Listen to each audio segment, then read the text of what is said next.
Detaje rënqethëse kanë dalë në dritë për momentet e fundit të 31 vjeçares Brittany Clark, e cila humbi jetën pasi u sulmua nga një aligator rreth 4 metra i gjatë në një lumë në Florida.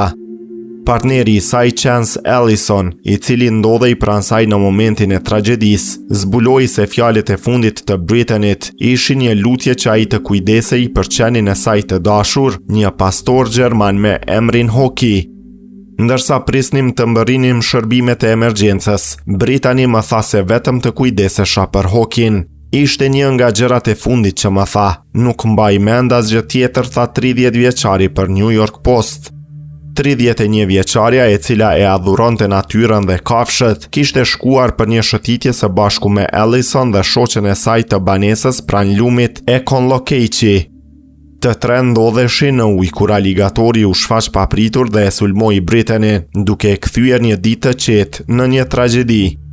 Po buzëqeshnim dhe po bisedonim e më pas shpërtheu kaosi rreth Ellison, i cili tha se u përpoq me dëshpërim së bashku me shoqen e partnerës së tij ta largonte 31 vjeçare nga aligatori dhe ta nxirrte në breg.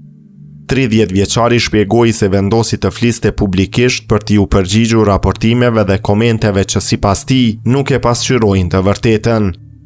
Nuk dua në asnjë mënyrë që e gjithë kjo vëmendje të jetë mbi mua, dua vetëm që faktet të tregohen sakt, tha ai.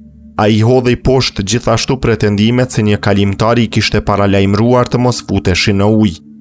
Askush nuk na tha të mos hynim në lumë. Gjatë rrugës folëm me një person dhe e vetmja gjë që dëgjova ishte se ai sillte shpesh qenë e tij në atë zonë, u shpreh Ellison. Ellison sqaroi gjithashtu se ndryshe nga sa ishte raportuar fillimisht, ai nuk i bëri reanimim kardiopulmonar 31 vjeçares, por u përpoq vetëm ta ndalte gjakderdhjen derisa të mbërrinin ekipet e emergjencës.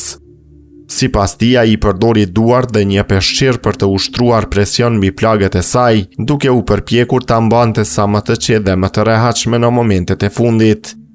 Ai shtoi se 200 që kishin me vete nuk ndodheshin në ujë kur ndodhi sulmi, por në breg, ku lehën vazhdimisht drejt aligatorit ndërsa ata përpiqeshin ta shpëtonin Brittany'n. Ellison, i cili po organizon së bashku me familjen e 31 vjeçares ceremoninë mortore dhe një aktivitet përkujtimor në nder të saj, foli me emocion për gruan me të cilën kishte planifikuar të ndërtonte të ardhmen.